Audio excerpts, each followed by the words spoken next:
हलाल सर्टिफिकेट जैसी कोई चीज़ नहीं, हलाल सर्टिफिकेट का कोई महत्व नहीं है। और हलाल सर्टिफिकेट जो है ना वो सिर्फ और सिर्फ एक शोशा है, पैसे कमाने का धंधा है। उस पैसे को जो है वो कहाँ इस्तेमाल किया जाता है जांच का विषय है, जांच होनी चाहिए और गंभीरतापूर्वक जांच करके दोषियों के खिलाफ कार्रवाई भी होनी चाहिए, क्योंकि ये ठगी का पैसा है। हलाल सर्टिफिकेट किसको अधिकार है कि वो इस चीज़ को सर्टिफाई करे ये हलाल है या नहीं है, और उसे कैसे पता कि ये हलाल है या नहीं है। और हलाल की बात कर रहे हैं, हलाल सर्टिफिकेट की बात कर रहे हैं, इनको खबर भी है कि जो खा रहे हैं, जिस पर हलाल सर्टिफिकेट ले करके बैठे हैं या सोच रहे हैं कि फ़लाना गोश्त वाला जो है वो मुझे हलाल गोश्त दे रहा है, आपको पता भी है कि एक सर्वे में हुआ था कि शहर में गधों की कमी हो गई थी।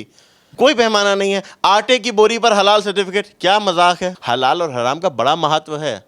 हलाल और हराम जो है वो इस्लाम में बहुत महत्व है, लेकिन उसका जो है उसके महत्व को ज़ीरो करने के लिए ये हलाल सर्टिफिकेट जैसी चीज़ें लेकर के आए हैं मार्केट में कि ये भाई हमने दे दिया, हमने कह दिया साहब, हम जो कहेंगे वही इस्लाम है। लेकिन अब धीरे धीरे सीमेंट में भी हलाल देखा जा रहा है, फ्लैट में भी हलाल हो रहा है, सोसाइटी पूरी हलाल हो रही है, माचिस की डिब्बी, साबुन की, सब में हलाल। ये तो हलाला को भी हलाल कहते हैं।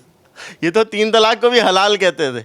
ये तो हर वो चीज़ जो इनके हिसाब से फ़ायदेमंद है, जिसमें जो है ये लोगों को उलझा करके रखें, उसको हलाल कहते हो। कि यार सीमेंट में क्या हलाल देख रहे हो जी, और बड़ी हलाली दिखाने की कोशिश करो। उसके लिए दूसरा वर्ड इस्तेमाल करना चाहिए। आपके कैमरे पे बोलूँगा तो बीप कर दीजिएगा आप। अखिलेश यादव जो है वो दीपोत्सव पर तो तबसरा कर रहे हैं, सैफई महोत्सव पर कभी बात किया?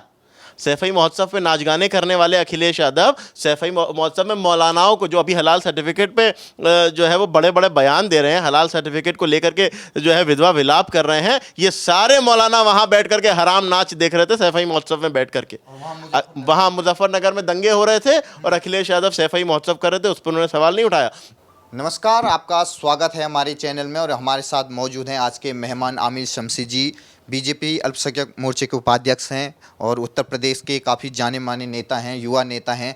सर, जिस तरीके से अभी योगी आदित्यनाथ जी यहाँ के मुख्यमंत्री का बयान आया है कि जो हलाल सर्टिफिकेट है उससे किस तरीके से जो उसकी जो फंडिंग है वो या तो आतंकवाद के लिए यूज़ हो रही है या धर्मांतरण के लिए यूज़ हो रही है, तो आपका इस पर क्या कहना है? आप खुद जानते हैं इस हलाल सर्टिफिकेट के बारे में, अच्छी तरीके से जानते हैं आप। देखिए, हलाल सर्टिफिकेट जैसी कोई चीज़ अस्तित्व में नहीं है। हलाल सर्टिफिकेट क्या होता है? कौन हलाल सर्टिफाई करेगा? हलाल सर्टिफिकेट का क्या कोई शरीयत में या कोई इस्लामिक महत्व है? क्या इस्लाम में कहा गया हलाल? हलाल क्या चीज़ है? हलाल वो है कि जो जिसकी इजाज़त अल्लाह की तरफ से दी गई हो। जिसकी अल्लाह ने इजाज़त दी है वो हलाल है, जिसकी अल्लाह ने इजाज़त नहीं दी है वो हराम है। आप जेब में जो है वो जुए का पैसा लेकर के हलाल सर्टिफिकेट का सामान ख़रीदते फिरोगे तो ये तो भाई अजीब व गरीब खिलवाड़ है। दूसरी चीज़ ये कि हलाल को सर्टिफाई करेगा कौन? किसको अधिकार है कि वो सर्टिफाई करे कि हलाल है या नहीं है? और जिस चीज़ को आप कह रहे हो भाई साहब, मिसाल के तौर पे मैं आपको कोई चीज़ दे रहा हूँ हलाल सर्टिफिकेट के साथ, और हलाल सर्टिफिकेट में वो चीज़ हलाल है या नहीं है आपको पता है? हलाल आपकी और आपकी जेब में भी तो हलाल कमाई होनी चाहिए है। किसी का हक ना मारा हो, रिश्वत का पैसा ना हो, चोरी का पैसा ना हो, किसी हराम काम से कमाया हुआ पैसा ना हो, उसके बाद आप इस तरह की वो करो। तो हलाल सर्टिफिकेट जैसी चीज़ जो है वो एक बहुत बड़ा धोखा था, जिसको और सबसे अच्छा दूसरी चीज़ ये कि हलाल क्या होता है, जनरली जो इस्लाम में हलाल के लिए बहुत सवाल उठता है वो है मांस के लिए, जो गोश्त, जो मीट होता है, चिकन या मटन या जो भी वो प्रेफर कर रहे हैं, मटन कर रहे हैं या चिकन कर रहे हैं, तो उसमें वो देखना चाहिए कि हलाल है या नहीं। तो इसको हलाल कैसे होता है कि जो कसाई होते हैं, जो सेल करते हैं गोश्त को, वो उनका जो है वो जिस वक्त ज़बह कर रहे होते हैं उसमें वो एक दुआ पढ़ते हैं, उस दुआ में कहते हैं बिस्मिल्लाह अल्लाहु अकबर।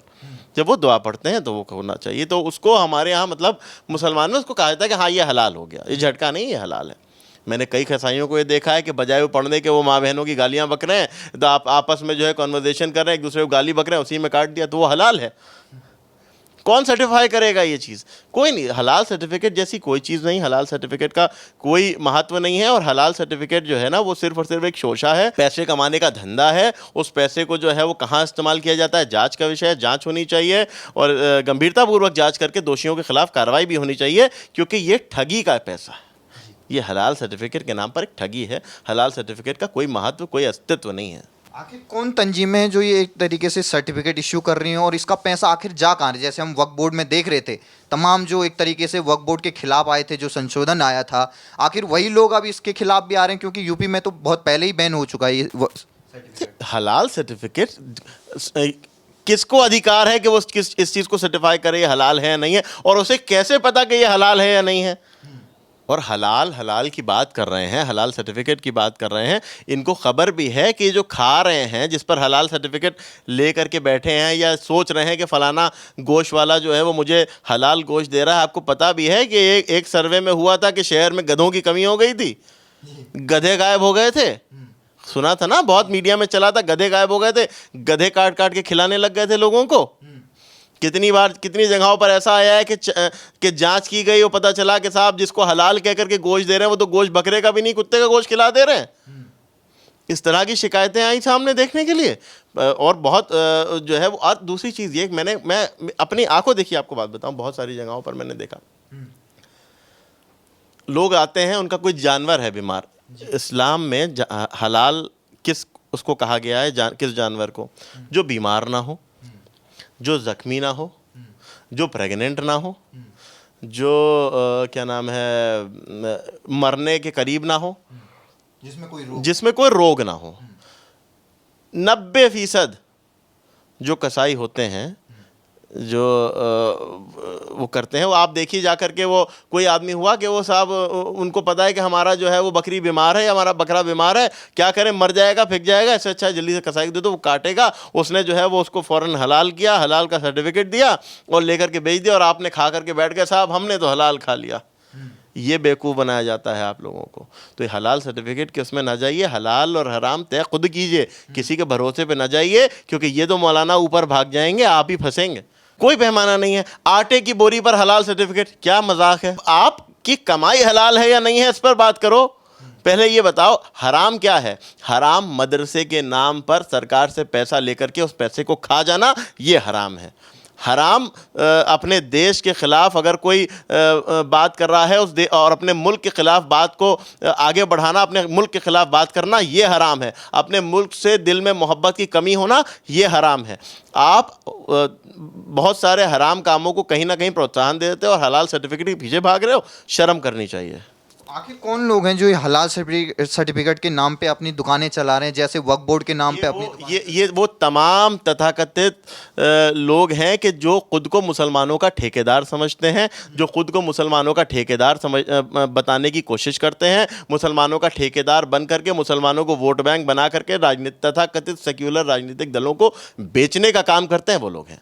समाजवादी पार्टी के जो बर्क साहब हैं, जो सांसद हैं, युवा सांसद हैं, वो ये कह रहे हैं कि मुख्यमंत्री जी सबूत दिखाएं, आखिर जो ये व्यापार है, स्वतंत्रता है, जो उसमें व्यापार की स्वतंत्रता है, उसको क्यों छेड़ रहे हैं योगी आदित्यनाथ? कौन से व्यापार की स्वतंत्रता है? किसने कहा व्यापार की स्वतंत्रता? बिल्कुल व्यापार की स्वतंत्रता है हर चीज़ की। लेकिन आप ये बताओ कि व्यापार के नाम पर जो है वो आप इस तरह की खिलवाड़ करते क्यों? क्या ज़रूरत है भाई? हलाल, आप मुझे ये बताइए, हलाल सर्टिफिकेट को शरीयत से आप कैसे प्रूफ करोगे? आप किस तरह से ये बताओगे कि ये हलाल है या नहीं है? क्या है कि वो केवल ये कह देना कि साहब ये झटका है कि ये हलाल है, इसको कौन प्रूफ करेगा? आप जो जा कर के सड़क पे जो दुकानें होती हैं गोश्त की और मांस की दुकानें हैं, वहाँ पर जा कर के जो आप मांस खा रहे हो, आपको क्या गारंटी है कि वो हलाल है या नहीं है? आपको अगर हम एक कोई आकर के कोई मौलाना बैठे, वो मसला क्या होता है, देखिए लोग अपने ऊपर से पिंड छुड़ाने की कोशिश करते हैं कि भैया हमें नहीं पता, यूँ कह दिया था हलाल है तो मैंने खा लिया, मुझे फ़र्क नहीं पड़ता, क्योंकि उनको फ़िक्र नहीं है ना। हलाल और हराम का बड़ा महत्व है। हलाल और हराम जो है वो इस्लाम में बहुत महत्व है, लेकिन उसका जो है उसके महत्व को ज़ीरो करने के लिए ये हलाल सर्टिफिकेट जैसी चीज़ें लेकर के आए हैं मार्केट में कि ये भाई हमने दे दिया, हमने कह दिया साहब, हम जो कहेंगे वही इस्लाम है, हम जो कहेंगे वही जो है वो सही है, जो हमने कह दिया बस वही होना चाहिए, हमने कह दिया हलाल तो हलाल, हमने कह दिया हराम तो हराम। ये नहीं चलेगा जी। अब ये नया इंडिया है, यहाँ के जागरूक मुसलमान भी यहाँ के बहुत जागरूक हैं। अब कोई आप इनके बहकावे में नहीं आने वाला। अब ये बताइए सर, ये तो पहले गोश्त की बात तो होती थी कि जिसमें हलाल एक तरीके से देखा जाता था, लेकिन अब धीरे धीरे सीमेंट में भी हलाल देखा जा रहा है, फ्लैट में भी हलाल हो रहा है, सोसाइटी पूरी हलाल हो रही है, माचिस की डिब्बी, साबुन की, सब में हलाल। ये तो हलाला को भी हलाल कहते हैं जी। ये तो 3 तलाक को भी हलाल कहते थे।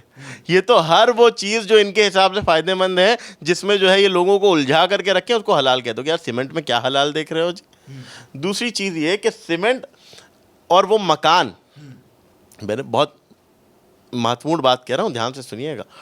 एक मकान, जिस मकान की ज़मीन पर किसी से आपका डिस्प्यूट चल रहा है, उस मकान के अंदर आपको नमाज पढ़ने की भी इजाज़त नहीं, यानी वो मकान ही आपका हराम है, फिर आप क्या सीमेंट में हलाल हराम देख रहे हो। कब्जे की ज़मीन पर हलाल सीमेंट की बोरी खरीद करके तुम मकान बना करके खुद को जो है बहुत बड़ा जो है हलाली दिखाने की कोशिश, हलाल सर्टिफिकेट लगा, उस पर हलाल सर्टिफिकेट दिखा रहे हो, बड़ी हलाली दिखाने की कोशिश करो। उसके लिए दूसरा वर्ड इस्तेमाल करना चाहिए, आपके कैमरे पे बोलूँगा तो बीप कर दीजिएगा आप। तो ये देखिए, बेवकूफ़ बनाने के धंधे हैं, ये लोगों को बेवकूफ़ बनाया जा रहा है, बनाया जाता रहा है। क्योंकि अब ये देखिए, आप एक नया इंडिया है, ये नई सोच वाला युवा भारत है। यहाँ पर का मुसलमान भी जागरूक है, उसको भी बखूबी ये बात पता है और ये बात अच्छी तरह से जानते हैं। और एक बात का जो है हमारे मुसलमान भाइयों को भी बहुत ध्यान रखना चाहिए, हलाल केवल आपके जेब में रखी कमाई होनी चाहिए। अगर वो कमाई हलाल है तो फिर जो है आप किसी चीज़ की फ़िक्र करो। लेकिन अगर आप जो है वो आप मदरसे के नाम पे सरकार से फ़ंड ले रहे हो, वो फ़ंड लेके गरीब यतीम बच्चों के उस फ़ंड को खाए जा रहे हो, तो इससे बड़ा हराम काम क्या है। और उससे उन मौलानाओं से बड़ा हरामी कौन है कि जो इस चीज़ का प्रोत्साहन कर रहा हो। वो हलाल सर्टिफिकेट पे तबसरा करेंगे, वो हलाल सर्टिफिकेट पे बात करेंगे, उनको शर्म आनी चाहिए। आमिर जी, जब से ये 2027 का चुनाव जैसे जैसे नज़दीक आ रहा है, अब बयानबाजी भी एक तरीके से काफ़ी तेवर वाली हो रही है, दोनों पर्सनली अटैक कर रहे हैं। आप देख रहे हैं कि अखिलेश यादव ये कह रहे हैं कि जो योगी आदित्यनाथ हैं वो भी घुसपैठी हैं, उनको भी एक तरीके से उत्तराखंड भेज देना चाहिए। देखिए, किसको कहाँ भेजना था वो तो जनता तय कर चुकी है। जनता ने अखिलेश यादव को जहाँ भेजना था वहाँ भेज दिया। अखिलेश यादव को घर बैठा दिया। अखिलेश यादव का पीडीए, जिसको वो जो है वो उसका एक फॉर्मूला लेकर के आते थे, जो भी उन्होंने सोचा हो पीडीए के मामले में, जो भी उनके मन में विचार हो, लेकिन यहाँ की उत्तर प्रदेश की जनता ने पीडीए का फुल फॉर्म बता दिया, पीपल डिनाइड अखिलेश। उत्तर प्रदेश के पीपल, उत्तर प्रदेश की जनता, उत्तर प्रदेश के निवासी अखिलेश यादव को नकार चुके हैं। अखिलेश यादव जो है वो घुसपैठिया कौन है कौन नहीं है तो उत्तर प्रदेश की जनता बखूबी जानती है। घुसपैठियों के बलबूते हुए सरकारों पर कौन आते रहे हैं ये भी देश की जनता बखूबी जानती है। घुसपैठियों को वोट बैंक बनाने का काम किसने किया वो भी आप प्रदेश की जनता बखूबी जानती है। और घुसपैठियों पर बेहतरीन चाबुक चलाने का काम कौन कर रहा है वो भी हमारे देश की जनता बखूबी जान रही है। जब से योगी आदित्यनाथ जी यहाँ के मुख्यमंत्री बने हैं, तमाम जो पर्व होते हैं सभी धर्मों को बड़ी धूमधाम से मनाया जा रहा है। अभी छठ चल रहा है, छठ के घाट पे एक तरीके से सौंदर्यीकरण हो रहा है। दीपावली का अवसर चला था, दीपोत्सव भव्य हुआ था, उसमें अखिलेश यादव ये कह रहे हैं क्रिसमस से सीखना चाहिए त्यौहार कैसे मनता हो, ये दिए मोमबत्ती में तो खर्चा पैसा बर्बाद कर रही है यहाँ की सरकार। वो जो अंग्रेज सिखा के गए हैं इन लोगों को, इन तथाकथित सेक्युलर दलों को, कांग्रेस को सिखाया। कांग्रेस ने इन सब जैसे छोटे छोटे जो क्षेत्रीय दल हैं इन लोगों को सिखाया है। सपा बस माकपा डकपा टाइप के जो दल हैं इन सबको सिखाया है। दूसरी चीज़ ये कि अखिलेश यादव जो है वो दीपोत्सव पर तो तबसरा कर रहे हैं, सैफई महोत्सव पे कभी बात किया? सैफई महोत्सव पे नाच गाने करने वाले अखिलेश यादव सैफई महोत्सव में मौलानाओं को, जो अभी हलाल सर्टिफिकेट पे जो है वो बड़े बड़े बयान दे रहे हैं, हलाल सर्टिफिकेट को लेकर के जो है विधवा विलाप कर रहे हैं, ये सारे मौलाना वहाँ बैठ करके हराम नाच देख रहे थे सैफई महोत्सव में बैठ करके। वहाँ मुजफ्फरनगर में दंगे हो रहे थे और अखिलेश यादव सैफई महोत्सव कर रहे थे, उस पर उन्होंने सवाल नहीं उठाया। उनको सवाल, देखिए उनको समस्या दीपोत्सव से नहीं है, उनको समस्या इस बात से है कि इस दीपोत्सव का अगर हम विरोध नहीं करेंगे तो वो जो एक वोट बैंक हम लेकर के चले हैं इतनी मेहनत से कमा करके, बैंक में जो है वो वोट पर इंटरेस्ट पा करके जो हमने बढ़ाया है वो ना कहीं छिटक जाए, इस बात की चिंता है। उनको इस बात की चिंता नहीं है कि वहाँ आज से पहले अयोध्या जाने का जो है की बात ना करने वाले, अयोध्या की तरफ मुड़ के ना देखने वाले, बल्कि कार सेवकों पर गोली चलाने वाले अखिलेश यादव अगर दीपोत्सव पर तबसरा कर रहे हैं तो ये उनकी बहुत बड़ी नाअहली है, उनकी बहुत बड़ी नाकामी है। और ये इस बात को दर्शाता है कि जो वो सोच भी नहीं सकते थे वो योगी आदित्यनाथ करके दिखा चुके हैं। अभी हम देख रहे हैं कि छठ का महापर्व आ गया है, आपके लिए कितना महत्वपूर्ण है? क्योंकि पूरा पूर्वांचल ही नहीं, बिहार लीजिए, अभी इलेक्शन चल रहा है बिहार में, आपके लिए कितना महत्वपूर्ण रखता है तमाम जो लोग अब छठ मनाने वाले हैं? देखिए भारत जो है वो पर्वों का देश है।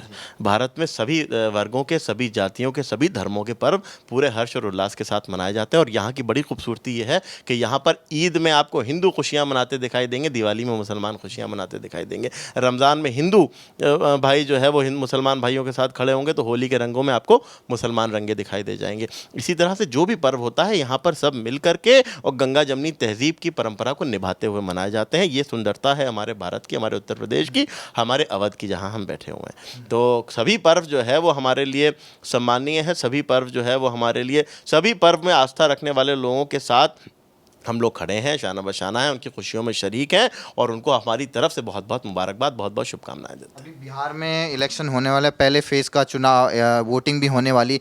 आपको क्या लग रहा है, तमाम एक तरीके से आरजेडी हो, तमाम जो कांग्रेस हो, वहाँ तो एक फार्मूला सा बन गया है कि एक तरीके से एक पिछड़े वर्ग के उसको उप मुख्यमंत्री बना रहे हैं, दूसरी तरफ एक अल्पसंख्यक की बात कर रही है कांग्रेस। आपको क्या लगता है, आने वाली है आरजेडी की जंगल राज वाली सरकार या फिर से मोदी सरकार वहाँ पे आएगी? देखिए ये जैसे मुंगेरी लाल के हसीन सपने होते थे, उसी तरह से सपनों की एक बिरयानी बना रहे हैं। पतीले में इन्हीं ने चावल भी डाल दिया है, इन्हीं सारी सामग्री डाल दी है, लेकिन ये नहीं देख रहे कि इनके चूल्हे में आग नहीं है और वो सब थालियां लेकर के इंतज़ार में बैठे हैं कि अभी बिरयानी पकेगी और हम सब में बटेगी। उन्हें नहीं वाला आपके चूल्हे में आग नहीं है, आपकी आग वहाँ पर ठंडी हो चुकी है। जनता बिहार की आपको नकार चुकी है और पूर्ण बहुमत से पुनः एनडीए की सरकार बिहार में बनने जा रही है। और ये बात वो उस बिरयानी की देग में करछी चलाने वाले लोग भी समझ रहे हैं और अभी नीचे झाँक करके उनको एहसास हो रहा है कि इतनी देर से करछी तो चला रहे हैं लेकिन कहीं गर्माहट नहीं दिखाई दे रही।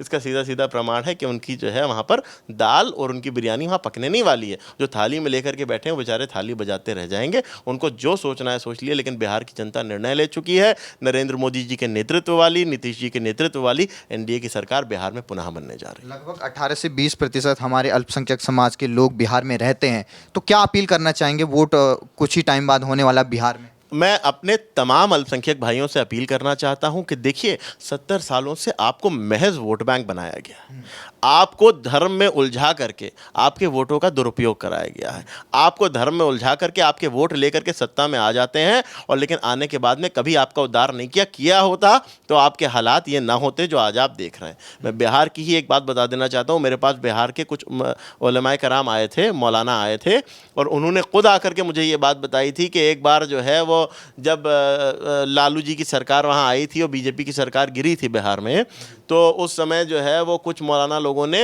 इनका साथ दिया था, लालू प्रसाद यादव जी की पार्टी का साथ दिया था।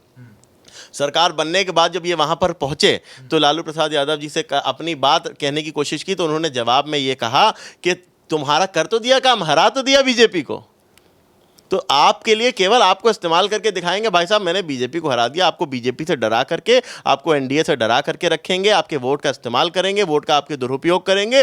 वोट का दुरुपयोग करने के बाद आपकी मदद से सत्ता में आने की आपके वोट को बर्बाद कर देंगे, क्योंकि सत्ता में तो आने नहीं वाले, ये किसी भी सूरत नहीं आने वाले, क्योंकि भाई ना कोई नीति है ना कोई जो है वो विचारधारा है, बस सिर्फ मिल करके बिरयानी पका करके आपस में बांटने के विचार को लेकर के सत्ता में आने की कोशिश कर रहे हैं। होना नहीं है। आपके वोट को बर्बाद कर देंगे और आपके वोट को ले भी लेंगे तब भी आपका कभी कोई काम नहीं करेंगे, इसलिए क्योंकि आप जब तक कमज़ोर रहेंगे इनके लिए फ़ायदेमंद है। जिस दिन आप मजबूत, सशक्त, शिक्षित और मजबूत हो जाएंगे इनके काम के नहीं है। तो ये आपको कमज़ोर रखना चाहते हैं, आपके वोट का इस्तेमाल करना चाहते हैं, आपके वोट को लेकर के अपनी सत्ता की बिरयानी पका करके आपस में बांट लेंगे और आपको बिरयानी में से तेज़ पत्ते की तरह से निकाल करके बाहर फेंक देंगे।